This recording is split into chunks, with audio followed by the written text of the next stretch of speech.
Hello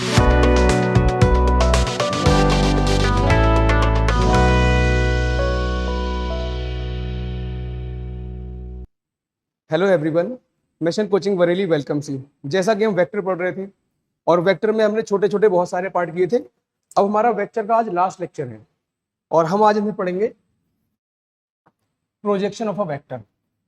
ये last topic है हमारा, प्रोजेक्शन ऑफ अ वेक्टर।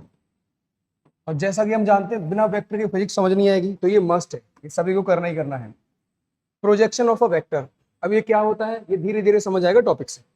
तो सुनो, हमारे पास मान लेते हैं कोई वेक्टर इस तरह से है, ये हमारे पास कोई बी वेक्टर है और एक हमारे पास ये ए वेक्टर है और दोनों के बीच में थीटा एंगल है।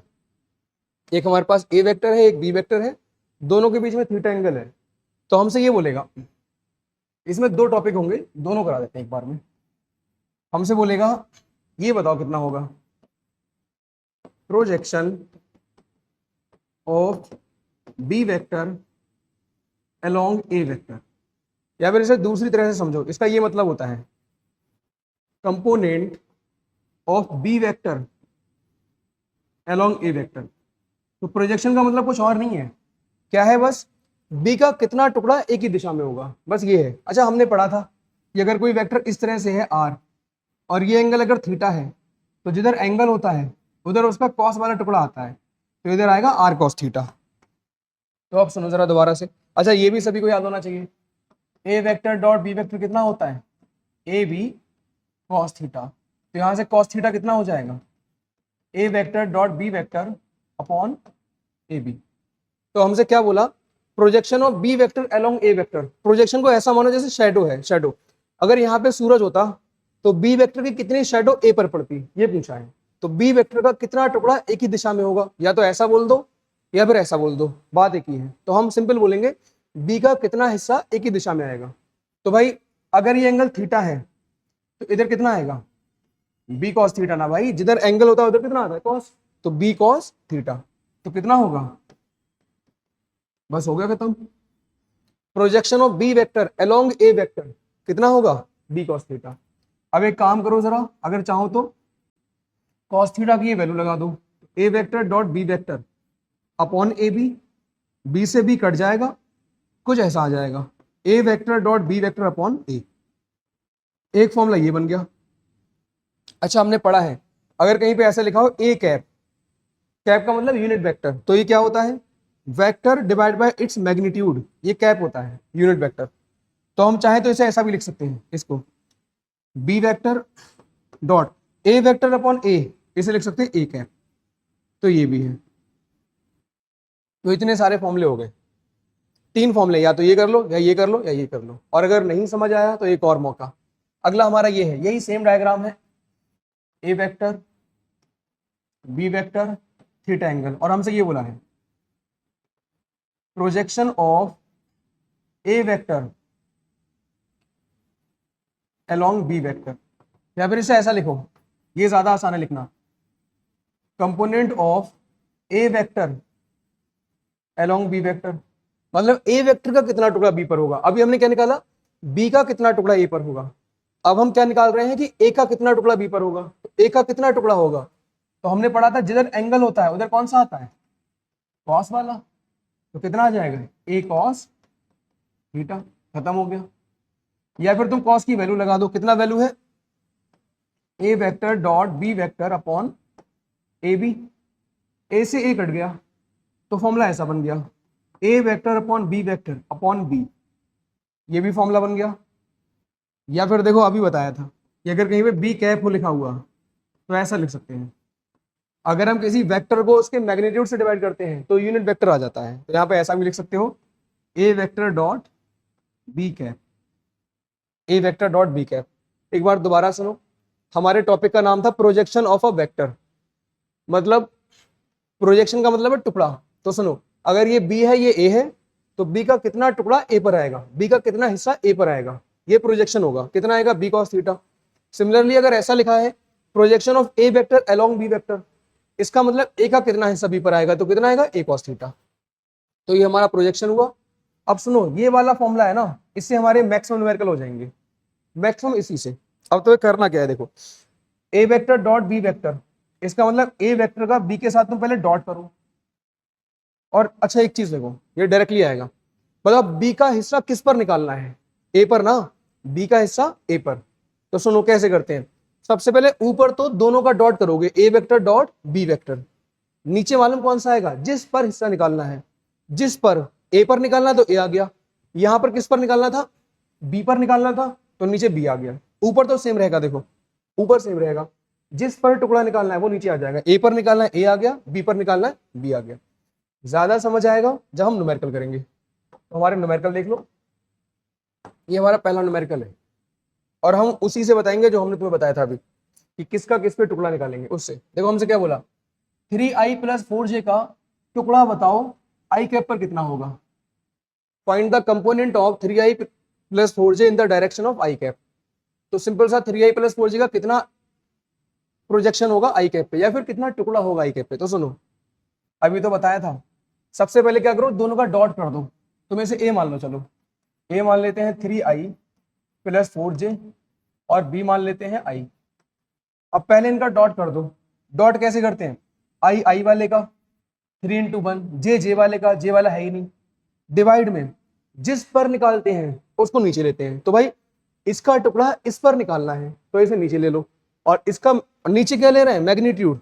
देखो ये क्या है, ए का मतलब ए का मैग्नीट्यूड, बी क्या है, बी का मैग्नीट्यूड। तो जिस पर निकालना है, इस पर निकालना है तो इसका मैग्नीट्यूड, और आई का मैग्नीट्यूड तो 1 होगा ना, आई का 1 होता है। कितना आंसर आ जाएगा, 3, खत्म हो गया। चलो अगला देखो, ये है जैसे हमसे बोला है इसका कितना टुकड़ा इसकी दिशा में होगा, ये न्यूमेरिकल है। 3i + 4j का कंपोनेंट बताओ अलोंग 6i + 8j। तो देखो फिर से हम इसे ए मान ले रहे हैं, 3i + 4j, अब भी तुम्हारा कुछ ऐसा हो जाएगा 6i + 8j।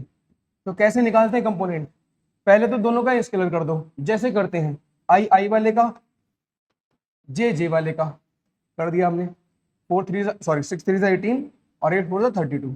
फिर जिस पर निकालना है, जैसे हमें इसका टुकड़ा इस पर निकालना है, इस पर, तो जिस पर निकालना होता है उसका मैग्नीट्यूड नीचे ले लो। तो इसका मैग्नीट्यूड अब नीचे लेंगे, कैसे लेते हैं मैग्नीट्यूड, सबसे पहले √ आई वाले का स्क्वायर प्लस जे वाले का स्क्वायर। ये कितना हो जाएगा, 30 × 40 और 50, और यहाँ क्या बचेगा 36 और 64, 100 का बाहर आ जाएगा 10, तो आंसर आ जाएगा 5। चलो एक और देखो, ये वाला नंबर, ये बहुत अच्छा न्यूमेरिकल है, फिर से पढ़ो जरा, इसे क्या लिखा है, हमसे बोला है इसका कितना टुकड़ा इसकी दिशा में होगा। तो देखो जरा सबसे पहले वही करते हैं, हम इसे ए मान ले रहे हैं 3i + 4j, और इसे बी मान ले रहे हैं आई कैप + जी कैप। अब इसका कितना टुकड़ा इसकी दिशा में होगा, इसका कितना टुकड़ा इसकी दिशा में होगा। तो कैसे करते हैं, सबसे पहले आई वाले का, जे वाले का, जिस पर टुकड़ा निकालते हैं इस पर निकालना है उसका मैग्नीट्यूड। मैग्नीट्यूड कैसे निकालते हैं, √ आई वाला कितना है 1, जे वाला कितना है 1, 7/√2। तो देखो आंसर तो यहां से मैच हो जाएगा कि चौथा वाला आएगा, 7 इसी में आ रहा है ना, बाकी में नहीं आ रहा, तो आंसर ये वाला होगा। लेकिन ये आंसर कैसे आएगा, तो अब सुनो जरा, हमसे बोला क्या है, देखो हमसे बोला है इसका कितना टुकड़ा इसकी दिशा में होगा। तो भाई ये जो टुकड़ा होगा ना, ये जो टुकड़ा होगा, कंपोनेंट जो होगा, इसमें दो चीजें होंगी ना, एक तो मैग्नीट्यूड होगा और डायरेक्शन भी तो होगी। अरे भाई ये जो निकल के आता है ये तो केवल मैग्नीट्यूड है, मैग्नीट्यूड। तो हमसे क्या बोला, इसका कितना टुकड़ा इसकी दिशा में होगा। तो अगर केवल मैग्नीट्यूड पूछेगा तब तो ये सही है, लेकिन हमसे बोलेगा कंप्लीट आंसर बताओ, कंप्लीट आंसर टुकड़े का। कंप्लीट आंसर का मतलब उसमें दोनों चीजें हो, मैग्नीट्यूड भी हो और डायरेक्शन भी हो। तो मैग्नीट्यूड तो आ गया, डायरेक्शन नहीं पता है। अच्छा अब सुनो जरा, डायरेक्शन कैसे निकालते हैं, इसका टुकड़ा इसकी दिशा में, इसकी दिशा में। तो भाई अगर इसका टुकड़ा इसकी दिशा में निकालोगे तो डायरेक्शन इसी की तो होगी, क्योंकि भाई इसका टुकड़ा इसकी दिशा में निकालना है, तो डायरेक्शन किसकी होगी, इसकी। और किसी की डायरेक्शन कैसे निकालते हैं, तो डायरेक्शन निकालो जरा, डायरेक्शन वेक्टर कैसे निकालते हैं, इसकी डायरेक्शन निकालनी है, इसका टुकड़ा इसकी दिशा में है तो डायरेक्शन इसकी निकालनी है। डायरेक्शन कैसे निकालते हैं, वेक्टर और डिवाइड बाय वेक्टर का मैग्नीट्यूड, सिंपल सा। इस वेक्टर को इसके मैग्नीट्यूड से डिवाइड कर दो तो ऐसा आ जाएगा आई कैप प्लस जे कैप अपॉन √2। अब जो हमारा कंप्लीट वेक्टर बनेगा, कंप्लीट वेक्टर, उसमें मैग्नीट्यूड भी होना चाहिए और उसमें डायरेक्शन भी होना चाहिए। तो ये आंसर आ जाएगा 7/2 आई कैप प्लस जे कैप। सिंपल, खत्म हो गया। तो अगर कहीं पे ऐसा पूछेगा तो तुम्हें कंप्लीट निकालना पड़ेगा, पहले मैग्नीट्यूड निकालो फिर डायरेक्शन निकालो। अगला देखो, अगला ये है हमारे पास, हमसे बोला है इसका कितना टुकड़ा इसकी दिशा में होगा। Find the component of I cap plus J cap along 6i plus 8j। तो हम पहले क्या करते हैं, सबसे पहले दोनों का स्केलर कर दो, आई वाले का, जे वाले का, डिवाइड में, फिर हम लेते हैं जिस पर टुकड़ा निकालना है उसका मैग्नीट्यूड, इसका मैग्नीट्यूड। कैसे करते हैं भाई, 36 प्लस 64, 14/10, 1.4। तो हमने अभी प्रोजेक्शन नाम का टॉपिक खत्म किया है। प्रोजेक्शन क्या है भाई, बी का प्रोजेक्शन ए पर कितना होगा, इसका मतलब बी का टुकड़ा ए पर कितना होगा, तो बी कॉस थीटा। कॉस की वैल्यू लगाओगे, सॉल्व करोगे, ऐसा आ जाएगा। सिंपल सा, ऐसा याद रखो, जिन दोनों के बीच में करना है जो भी तुम्हें, तो उन दोनों का पहले स्केलर ले लो, ए वेक्टर डॉट बी वेक्टर, जिस पर टुकड़ा निकालना है उसे नीचे ले लो, होता चला जाएगा। ऐसे ए का टुकड़ा बी पर पूछा तो ए कॉस थीटा, इस तरह से हो गया। फिर हमने न्यूमेरिकल किए। अब हमारे वेक्टर के 1-2 पॉइंट बचे हैं, छोटे छोटे पॉइंट हैं, इंपॉर्टेंट है हालांकि, तो ये करा देते हैं। पूरे चैप्टर के पॉइंट नहीं है, मिसलेनियस। देखो जरा, समझो पहले। पहला जो पॉइंट है वो रिजल्टेंट का है, मतलब एडिशन वाले टॉपिक का है। एक बात बताना, अगर हमारे पास 100 है और इधर से 100 है, क्या ये मिलके 0 दे सकता है? बिल्कुल दे सकता है। तो अगर हमसे बोलेगा कम से कम कितने वेक्टर चाहिए जिनसे हमें 0 मिल जाए, कम से कम कितने वेक्टर चाहिए जिनसे हमें 0 मिल जाए, तो आंसर है 2। तो यहां पे लिख सकते हैं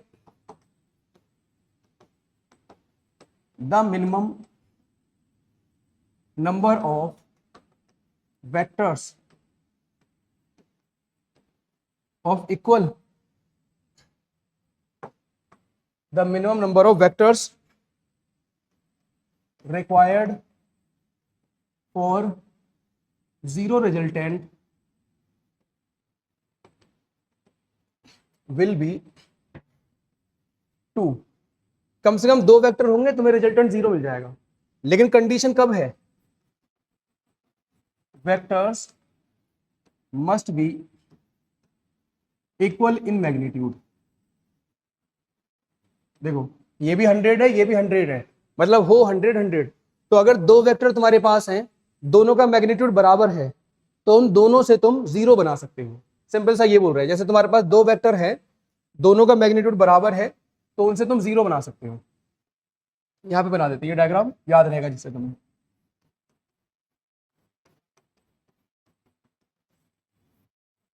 तो कम से कम 2 वेक्टर चाहिए, लेकिन दोनों को बराबर होना पड़ेगा मैग्नीट्यूड में, तभी 0 मिलेगा। अच्छा, अगर अनइक्वल हो गए,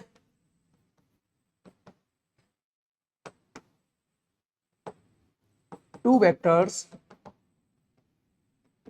ऑफ अनइक्वल मैग्नीट्यूड,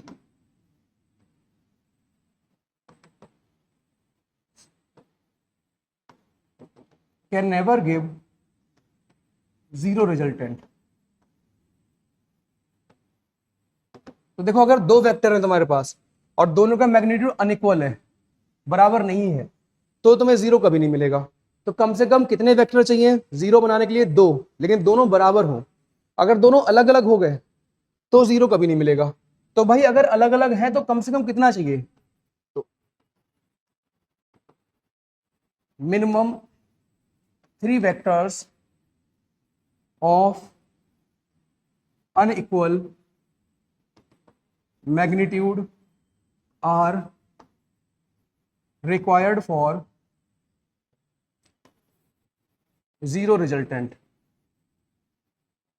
तो भाई देखो, अगर दोनों बराबर हैं तब तो 2 से 0 मिल जाएगा, अगर दोनों बराबर नहीं है तब 2 से तो 0 नहीं मिलेगा। तब कम से कम कितने चाहिए 0 के लिए? आंसर है 3। तब कम से कम 3 चाहिए 0 के लिए, अगर बराबर नहीं है। अच्छा अगला एक और पॉइंट है, ये क्रॉस प्रोडक्ट का है। अगर हम ए वेक्टर का ए के साथ क्रॉस कर देते हैं, ए का उसी के साथ, तो कितना होगा, ए इंटू ए साइन जीरो एन कैप। अरे भाई ए का ए के साथ कितना एंगल बनेगा, जीरो ना, और साइन जीरो की वैल्यू जीरो होती है, तो कितना आ जाएगा, जीरो, जीरो वेक्टर। तो अगर हम किसी वेक्टर का उसी से मल्टीप्लाई कर देते हैं, कौन सा वाला, क्रॉस वाला, तो उसका आंसर जीरो वेक्टर आता है। तो यहाँ पे हम लिख सकते हैं द सेल्फ क्रॉस प्रोडक्ट